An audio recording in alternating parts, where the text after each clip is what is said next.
Hey guys, welcome to another awesome adventure in art with your host, your teacher, your guest, Mr. Rossi.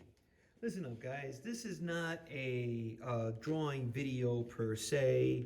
This is more along the lines of if you really like the content that I'm giving you and you want to be pursuing being an artist, it's a lot of dedication, but there's also ways that art is made, okay? Especially drawing. And you're looking at right here is a Spider-Man, obviously, a little drawing I made that I'm very fond of the character. I love the character. He's easy to draw, he's easy to put together. But I did it all with just color markers. I didn't use pencil in this particular drawing. Um, what I want to talk about today, and I'll show you, I'll do the demonstration real quick on how to do this, is preliminary drawings, little sketches. This is what I used. This was my quick little template. This is my original drawing. And if you look closely, you can see, I'll bring it up so you can see this. You can see all the little pencil marks that I did, a quick little sketching. And then I took my Sharpie and I gave it the definitive lines. And as I copy it on another sheet of paper, meaning I'll take this sheet of paper, I'll put it right on top, and I can see the image underneath it. And so what I'll do is I'll just start tracing it off, right, the line, and then I'll exaggerate a little bit, and you'll see that the original one is much different than the one that I ended up with. Because as I am looking at it, and I'll describe it as I'm doing the drawing for you, as I'm looking at it, while I'm drawing it, I'm looking at the things I did not like in the original sketch, and I start to change them. As I'm talking, maybe I'll be able to tell you my method. So first off, like for the head, I'll use what I always tell you guys, that happy face, sad face, or the letter C, or something along those lines. That's how I see it, right? So I just see all these little letter C's, just little wavy lines, like I'm drawing the ocean, okay, or a cloud. And then this is just very long letters to me, like letter V, you know. And like you can see, like these are little letters. To me, they're like letters, okay? And I just add them there. I know exactly, though. The other thing is that you have to know where an elbow is, where the forearm is, the palm of the hand, how it should work. Those things you do need to know for it to work out correctly. And then you could cartoon it, meaning like you can make it cartoony. Like I did just this right here, this quick little leg, but I know that's a calf muscle. That's the shin, and that's the foot, you understand? So I know those parts go there, okay? That's the vesty part of his outfit. Then I know the arm here is like a sad face, big shoulder, okay? And what this is called sinew. So it's like I'm not drawing exactly the perfect muscle, but I am still drawing that muscle. I'm implying that that muscle is there. So I'm almost done with this drawing, okay? And I'm having fun with it. This is like a long letter S or L, you know, big L happy face, and then a little happy face right there. And I'll take now my blue, and I'll start doing the blue parts, right? And I like to think this is an original of mine because I haven't seen anybody do an outline of just a Crayola marker Spider-Man, for example, you know? And there's all the blue parts, a little part right there of the arm. And then the next bit will be done in black. I love going with the wide. I like these tips because I could do like a fat tip. I could do the wide part to give it the nice fat part of his mask right there. You can see that it's that fat part of his mask. But at the same time, I could use the fine tip to do the webbing. And I like doing the webbing for this kind of drawing, like right on the red, because it's wrapping around his mask.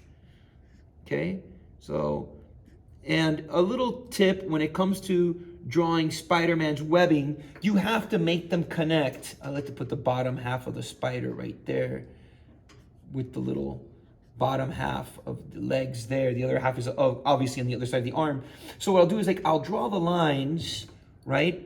Where I'm going down and wrapping around. The finger's always the easiest ones because just wrapping little happy faces and sad faces around them, okay? And then another little track will go down this way, and I'll break it off right there.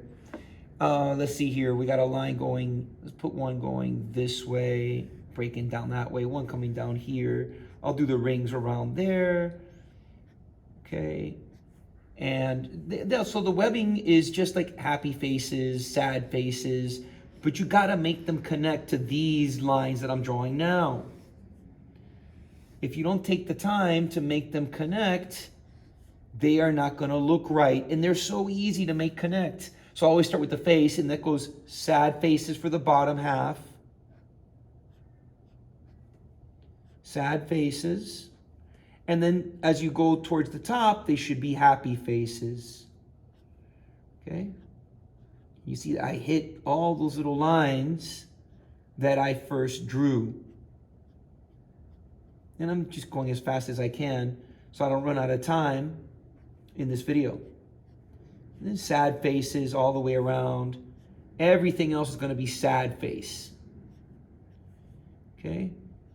While I'm doing this little bit of Spider-Man history. Spider-Man is created by Steve Ditko, Stan Lee, and I also give credit to Jack the King Kirby.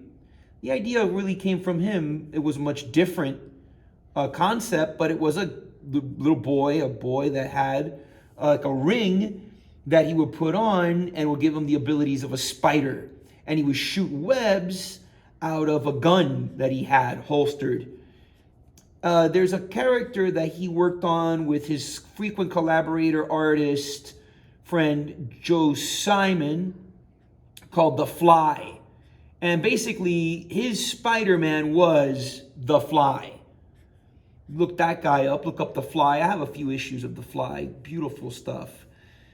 So, and they say that, you can look up these videos too, that Steve Ditko, who designed the Spider-Man costume we all know and love, took it from a 1950s Halloween costume. I think it was called a Ben Cooper costume. You can look that one up too. There's several videos here on YouTube with that kind of information. All right, real quick to wrap it up. I like using orange and yellow for the webbing.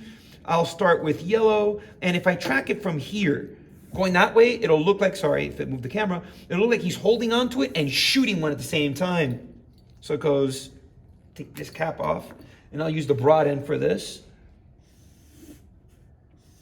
And it looks like he might be shooting it also. And then I love doing it from the back end of the hand, just fading it out with the letter S. Okay? So you fade it out with the letter S, and I'll add one thin line, maybe two. And I'll put the little wrappings a little bit. I'm not as good as Todd McFarlane doing this. You know, he's the master of doing the webbing. And there you have it, guys. This was fast, easy. Knowing how to use and I always love just putting my name on there. Mr. Rossi, guys, you know the channel. How you use a preliminary sketch, okay?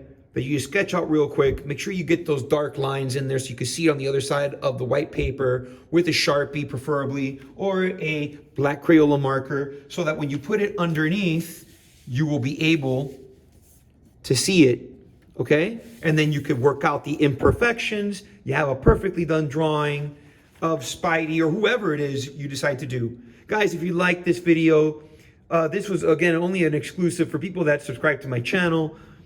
Mr. Rossi, tell your friends, tell the ghost that haunts the house at night, tell the mice that are creeping up in the attic. You go ahead and tell that rooster that crows every early morning. Tell that kid that you met down the street because he took your bicycle without your permission. Tell all these people, and then some abuelito, abuelita, the person on the bus, about Mr. Rossi's YouTube channel and how you could draw Spider-Man his style. Until the next video, guys, be excellent to yourselves.